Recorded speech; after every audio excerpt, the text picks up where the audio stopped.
Today we're going to cover the basics of how to use triads to create rhythm guitar parts. I'll show you a simple chord progression and then we'll use 3-string triad groupings to come up with parts. This is a great way to complement a song and find your place within the mix of a band. Let's get into it.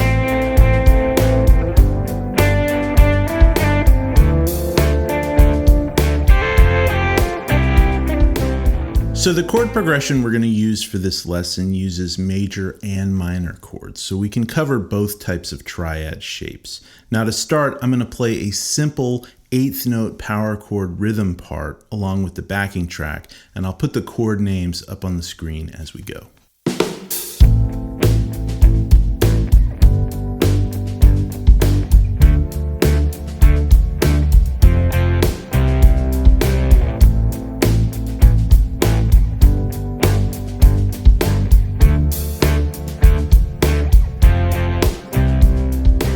So now that we've got this foundation, we can use 3-string triad groupings to find voicings for these chords all over the fretboard. And the way I like to practice this is to find the triad shapes for each one of these chords on one set of strings and then group them together in one position.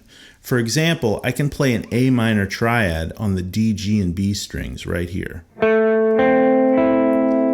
That's A, C, and E. The root, minor, third, and fifth of an A minor chord. Then I just have to find the rest of the chords on this set of strings in the same position on the fretboard. So I can move down here, and there's my G major. Then move up here, I have my D minor. And then if I change just one note, I have F major, and then finally C major. So I can make all the changes to this chord progression in this one spot.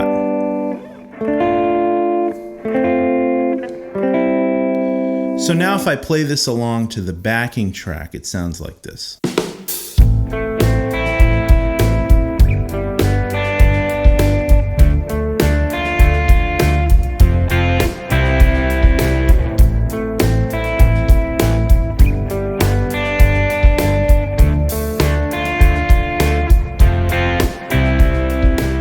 So we have 4 different string groupings we can use to make triads. We've got the top 3 strings, the upper middle 3 strings, the lower middle 3 strings, and the bottom 3 strings.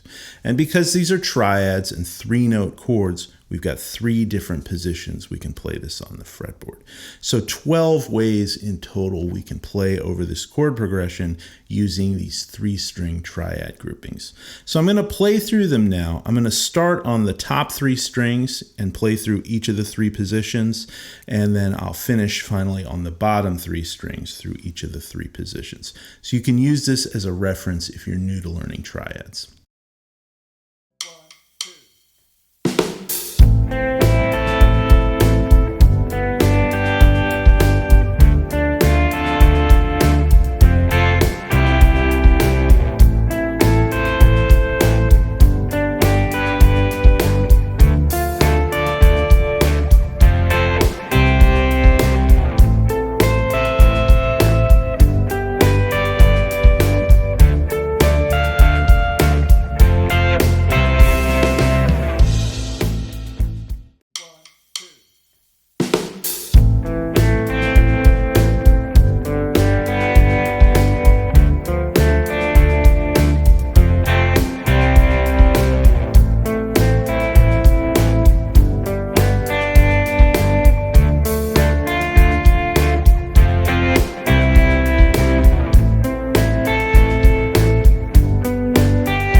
So if you're wanting to get deeper into this topic and get a really thorough walkthrough of triads and how to use them, check out my Magic of Triads course. I'm also going to put all the tabs and notation to the examples in this lesson up on my Patreon site.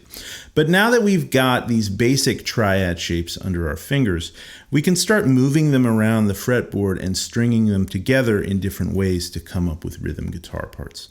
So here's an example of how I would use some of these triad shapes to create a hooky rhythm part over a tune like this.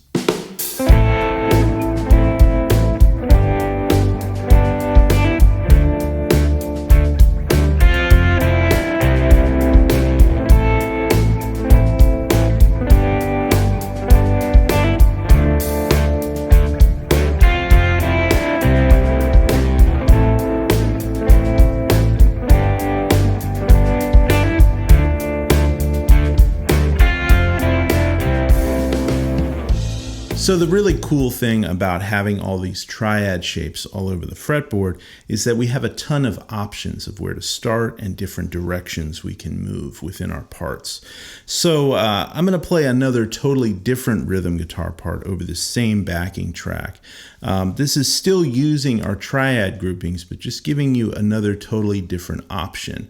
And I encourage you to use these triad shapes to create some options of your own.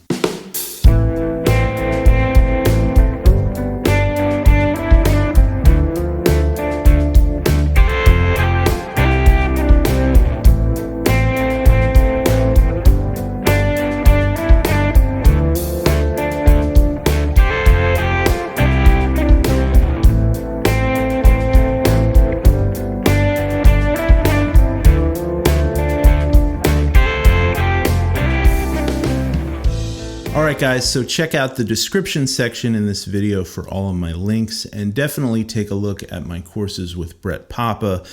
We've done a bunch of stuff covering triads, so if you want to get deeper into this topic, that's definitely a good thing to check out. And until next time, happy practicing and take care.